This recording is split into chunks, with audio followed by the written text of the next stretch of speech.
Praise the lord. యేసుక్రీస్తు నామముపేట మీ అందరికీ శుభములు. చిన్ని ప్రార్థన చేసుకొని దేవుడి యొక్క వాక్యం విందామా. పరిశుద్ధుడైన దేవా, ప్రియ పరలోకపు తండ్రి, మీ బంగారు పాదములకు స్తోత్రం నాయనా.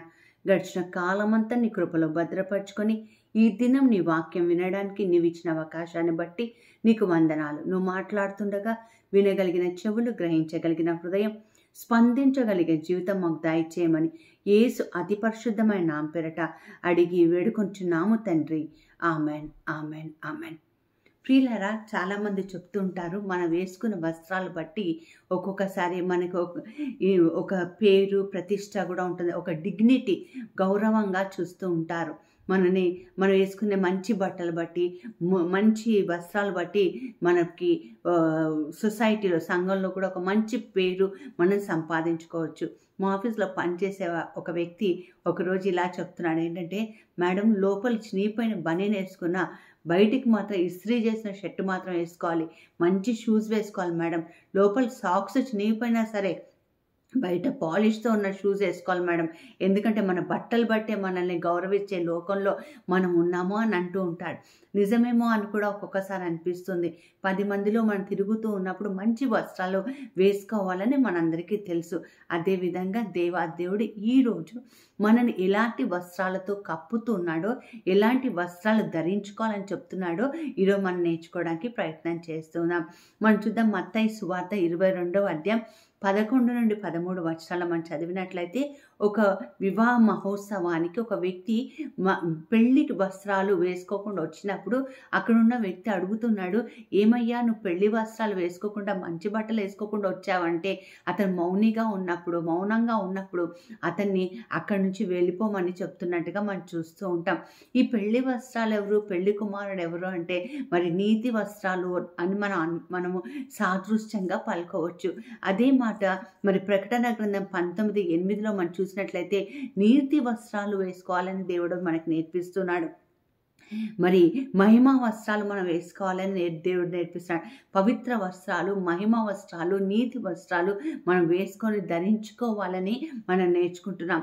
మరి ఇవి ధరించుకోవాలంటే జకరియా గ్రంథం 3:7లో మనం చూస్తాము, మన మురికి వస్త్రాలు మనం తీసివేయాలి. అంటే వస్త్రము అంటే ఏంటి, గార్మెంట్ అంటే ఏంటంటే మనం కప్పేది, అంటే మనల్ని ప్రొటెక్ట్ చేసేది. సో మన జీవితంలో ఉన్న మురికి ఏదైనా ఉంటే అది తీసివేసి మనం దేవుడి యొక్క వస్త్రాలను ధరించుకొని ఉండాలి. నీతి, పరిశుద్ధత, మరి మహిమా వస్త్రాలతో దేవుడు మనం కప్పబోతున్నందుకు మనం దేవుడి అందు సంతోషించాలి.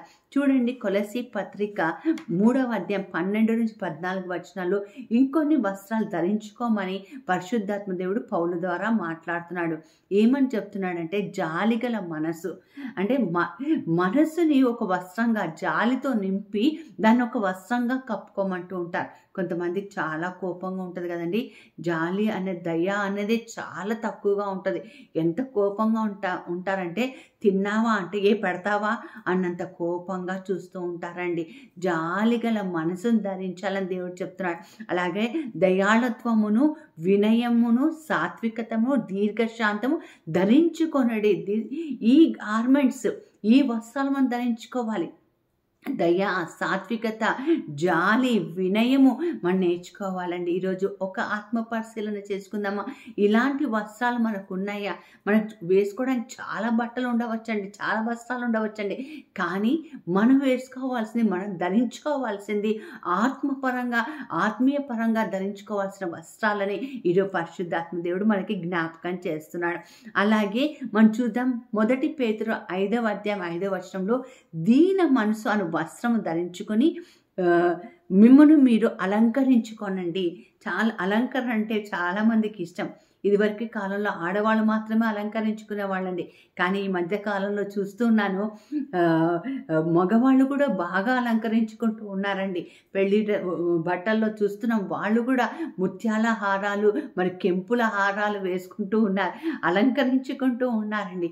ప్రియులారా, ఈరోజు ప్రభు మనతో చెప్తున్న మాట ఏంటంటే, దీన మనసు అనే వస్త్రం ధరించుకొని మిమ్మల్ని మీరు అలంకరించుకోండి. నీలో దీనత్వం కలిగి ఉంటే, దీన మనసు కలిగి ఉంటే ఆటోమేటిక్గా నీలో ఆనందం ఉంటుంది.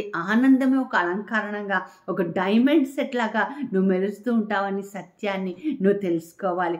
మరి ఈరోజు ఇంకా ఏమి ధరించుకోవాలి, ఏమేమి ధరించుకోవాలని అంటే చూడండి, గలతీ పత్రిక 3:27లో మనం చూస్తున్నాం, క్రీస్తులోనికి బాప్తిజం పొందిన మీరందరూ క్రీస్తును ధరించుకోండి. నా చిన్న సవాలు ఈరోజు ఏంటంటే, ఒక ఛాలెంజ్ ఏంటంటే, మనం క్రీస్తుని ధరించుకొని ఉంటున్నామా? చూడండి, మనల్ని ఎవరైనా చూసినప్పుడు ఈమెలో కానీ అతనిలో కానీ క్రీస్తు ఉన్నాడు, క్రీస్తు ఆత్మతో నింపబడిన వ్యక్తి అని గ్రహించగలుగుతున్నారా? లేదా ఇంకా కూడా మన పాపాలే, మన బలహీనతలే వేలెత్తి చూపించేటట్టుగా ఉన్నారా? క్రీస్తులో బాప్తిజం పొందిన మీరు క్రీస్తును ధరించుకోండి. Wear the garment of Christ. ఎంత బాగుంది కదండి. యేసైన ఒక వస్త్రంగా మనం ధరించాలని ఈరోజు దేవుడు మనతో నేర్పిస్తున్నాడు. ఎంతో ఆధ్యాత్మిక రహస్యము, నిగూఢ రహస్యము ఇందులో దాగి ఉందండి. ఈరోజు ఒక పరిశోధిద్దామా, మనల్ని మనం పరిశోధించుకొని, నేను క్రీస్తుని ధరిస్తున్నానా, లేదా క్రీస్తుని ఊరికే బయటికి పెదవులతో మాత్రమే నేను క్రీస్తు బిడ్డనని చెప్తున్నానా, ఈరోజు తెలుసుకోవడానికి ప్రయత్నం చేద్దాం. రెండవదిగా చూస్తే ఎఫెసీ పత్రిక 5వ అధ్యాయం 1-2 వచనాలు మనం చూస్తే, మీరు క్రీస్తుని ధరించుకోవటమే కాకుండా క్రీస్తుని పోలి జీవించండి అని బైబిల్ మనకి నేర్పిస్తుంది. యేసుప్రభు వారు ఈ లోకంలో ఉన్నప్పుడు ఆయన పొడవాటి అంగి వేసుకునేవారండి. వేసుకొని నడుస్తున్నప్పుడు ఒక రోజట మరి రక్తస్రావ రోగి ఆయన అంగి అంచు తాకిందంటండి. అంతే, ఆయనలో ఉన్న శక్తి ప్రవహించింది. ఆయన చెయ్యి పట్టుకోలేదు, ఆయన కాళ్ళు పట్టుకోలేదు, లేదా ఆయన శరీరంలో ఏ భాగాన్ని కూడా పట్టుకోలేదు, కానీ ఆయన వేసుకున్న అంగి యొక్క అంచుని మాత్రం తాకిందండి. అంటే ఆయన వేసుకునే గార్మెంట్స్లో, వస్త్రంలో ఎంత మహిమ దాగి ఉందో ఈరోజు మనం చూద్దామండి. అద్భుతం దాగి ఉందండి. ఆమె 12 సంవత్సరాల రక్తస్రావి అండి. విపరీతమైన డబ్బులు ఖర్చు పెట్టేసింది, అయినా రోగము నుండి బయటపడలేదు. అంగి అంచు తాకిన వెంటనే ఆమె స్వస్థత పొందినట్టుగా మనం చూస్తున్నాం. ప్రియులారా, వాక్యం వింటున్న మీరు, నేను, మరి మనము క్రీస్తుని ధరించుకోవటమే కాకుండా క్రీస్తుని పోలి జీవించగలుగుతున్నామా? పౌలు వస్త్రాలు దుష్ట శక్తుల్ని పారద్రోలాయి అండి. పేతురు నీడ రోగులనే స్వస్థపరిచింది. మరి నీ వస్త్రాలు, నా వస్త్రాలు బీరువాకి అంకితమైపోయి, లేదా మనం చూపించుకోవడానికి పలుకుపడి స్టేటస్ సింబల్ లాగా ఉన్నాయా, లేదా ఏదైనా సరే మన వస్త్రాలు ఉపయోగపడుతున్నాయా? ఒక దైవ సేవకురాలు ఈ విధంగా చెప్తుంది. ఒకరోజు తనకి ఒక ఆవిడ ఫోన్ చేసి చెప్తున్నారట, అక్క మీరు కట్టుకున్న చీర నాకు ఇవ్వండి, నేను వేసుకుంటే నాకు చాలా అభిషేకం వచ్చినట్టుగా ఉంటుందని చెప్పిందంట.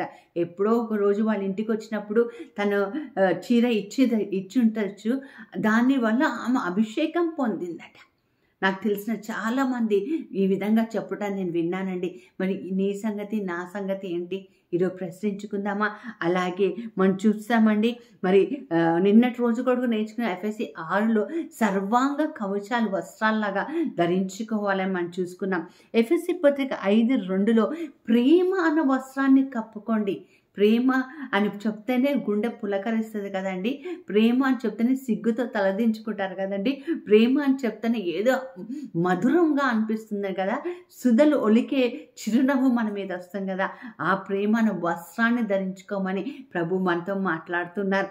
అలాగే చూడండి, యోహాను సువార్త 15:5లో ఏమంటున్నారంటే, have personal relationship with the God.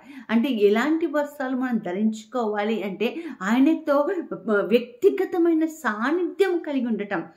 ఎలా అంటే, నేను ద్రాక్షవల్లిని, మీరు రెమ్మలు, నేను లేక మీరు లేరు, నేను లేకుండా మీరు ఏమి చేయలేరు అన్నారు. అలాంటి వస్త్రాలు ధరించగలిగే స్థితిలోకి నేను వెళ్ళాలని ఈరోజు దేవుడు మనతో మాట్లాడుతున్నాడు.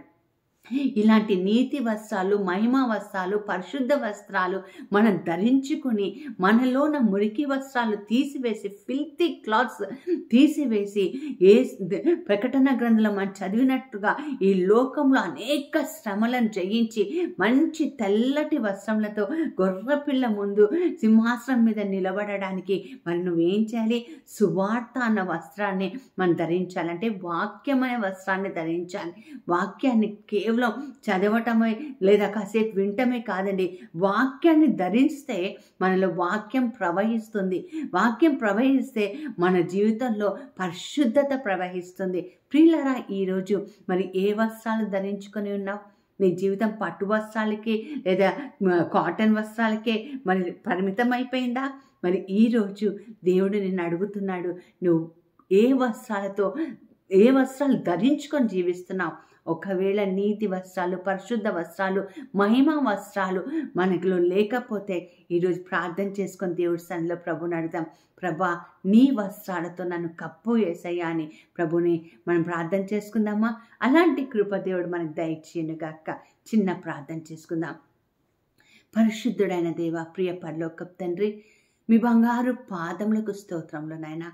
అవును ప్రభా, నీతి వస్త్రం, మహిమా వస్త్రం అయ్యా తండ్రి ప్రభా, ప్రేమ వస్త్రం అయ్యా, అలాగే నిన్ను ధరించుకోవటం ప్రభా, ఇవన్నీ చాలా ముఖ్యమని అలనాడు తండ్రి ప్రభా అయ్యా పై వస్త్రాన్ని తండ్రి ప్రభా ఏలియా ప్రవక్త ఎలీషా మీదకి వేసినప్పుడు రెండింతల అభిషేకం పొందినట్టుగా ఈరోజు ప్రభా నీ వస్త్రాలతో మమ్మల్ని ఆశీర్వదించి, మమ్మల్ని దీవించి, నీ కృపలో మమ్మల్ని భద్రపరచుకోమని, నిన్ను ధరించే కృపను దయచేయమని యేసు నామమున ప్రార్థించి వేడుకొంచున్నాము తండ్రి.